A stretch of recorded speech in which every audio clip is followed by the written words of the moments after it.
And now from our studios in downtown Winnipeg, it's time for 107 Live.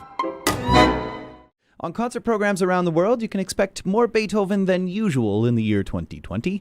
The year marks the 250th anniversary of the great composer's birth in Bonn, and this weekend, the Winnipeg Symphony Orchestra begins their celebration with Beethoven's Triple Concerto and the Third Symphony, the Eroica.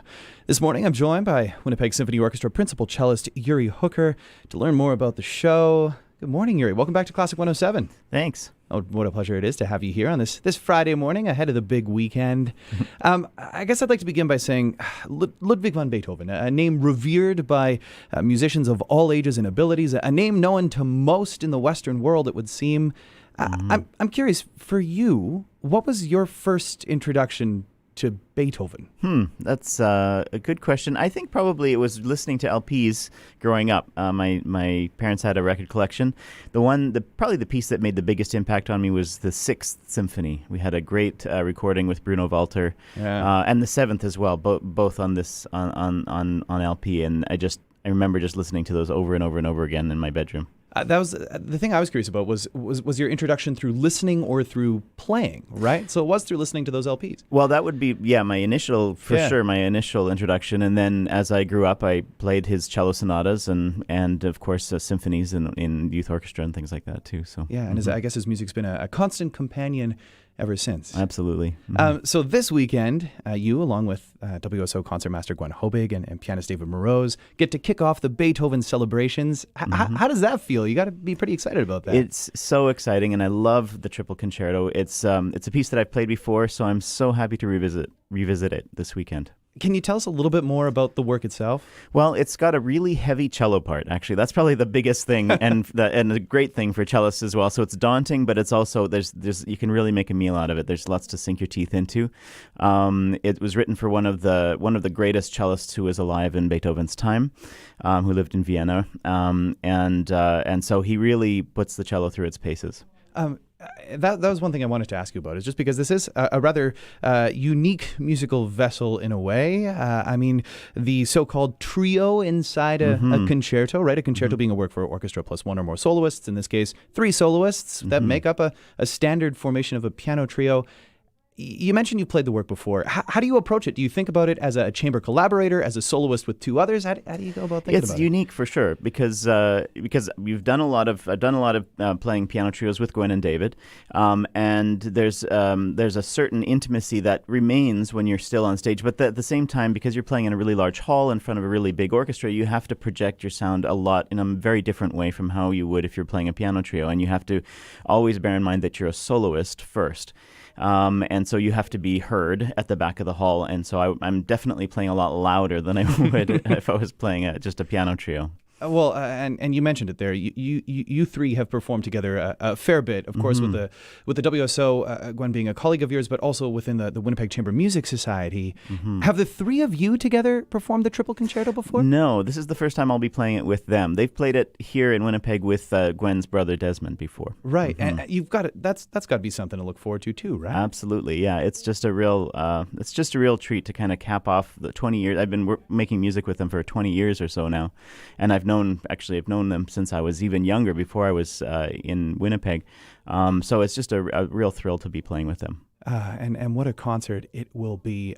You mentioned the cello part, and that's one thing that I did want to ask you, because as you were working through your career, you mentioned that the 5 cello sonatas of Beethoven.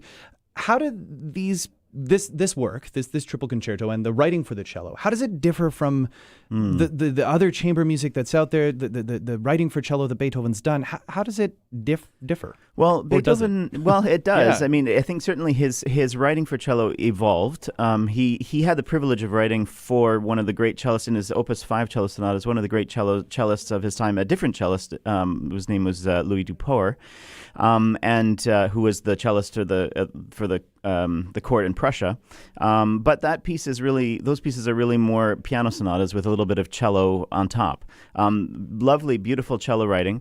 But then as he goes into kind of his middle period works for string quartet, there's a lot more demands placed on the instrument. And then finally, and that's what the Triple Concerto is written in, Beethoven really didn't seem to care that much about whether something was hard or not. He just wanted you to be able to do it. And he had his idea about how it would sound. But his writing evolved again in the Opus 102 cello sonatas sonatas, as he's kind of approaching his late period, rethinking how music is put together in its fundamental aspects. So it's just a really interesting study if you look at the Opus 5 all the way to the Opus 102 cello sonatas. Yeah, it takes you through his full career. That's right. It really does on a very intimate level with the cello and of course the piano, or the piano and cello as it would have been called, right? You mentioned something there in what you were just describing, that the process of Beethoven taking us through those 5 cello sonatas is the middle period. And for those listening who might not be all too aware, the middle period comes right around 1800. This triple concerto comes from 1803, right at the start of the middle period, along with the Third Symphony, which is also on the program. What's going on in Beethoven's life at this time? Well, I mean, he's certainly just coming into his own. He's experiencing quite a bit of success, actually, writing for large forces, and of course he seemed to have this. He's writing music that seems very public, and also he seems to have a real interest in heroism, in nobility, in the not so much nobility in terms of social structures, but nobility in terms of the human spirit.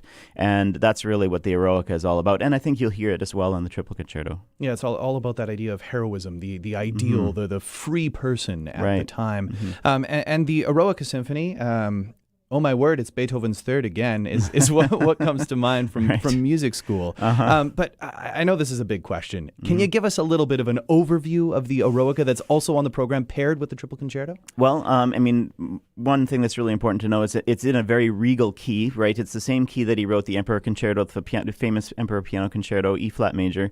So it has this just open, majestic quality to it, right from the opening crashing chords of the piece. But then it immediately retreats kind of into this very elegant melody in the cellos.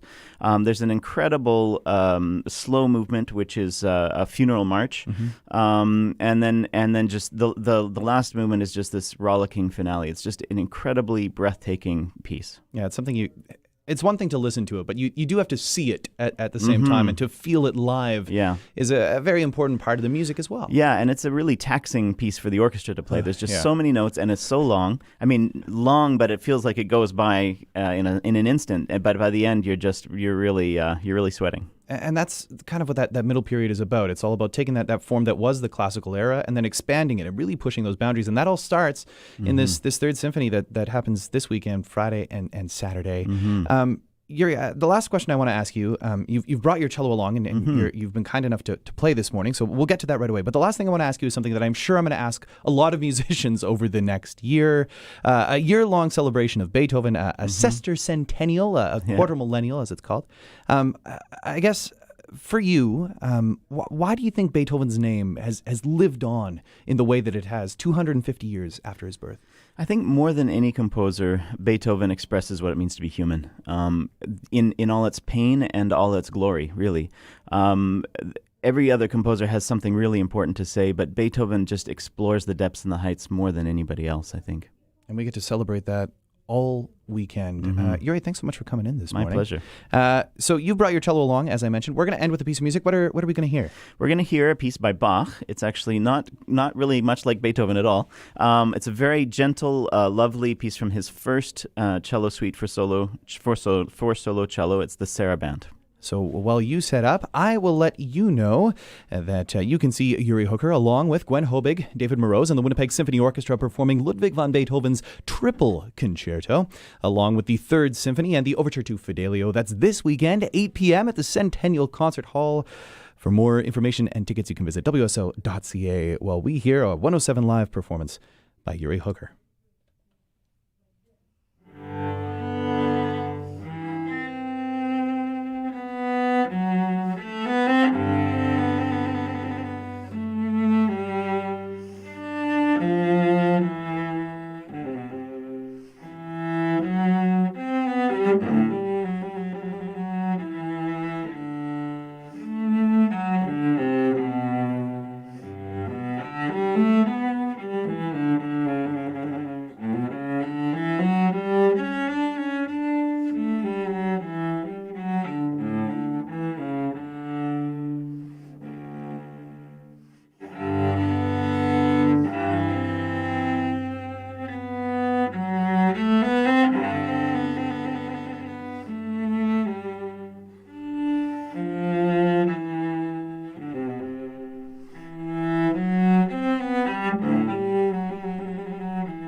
Live on Morning Light, you just heard Yuri performing the Sarabande from the Cello Suite No. 1 of Johann Sebastian Bach. All weekend, another one of the three hallowed bees of classical music, music of Beethoven, will be performed at the Centennial Concert Hall stage. Again, for more information, visit wso.ca or classic107.com. From our studios in downtown Winnipeg, you've been listening to 107 Live, Classic 107's Intimate Concert Series, the soundtrack for your life.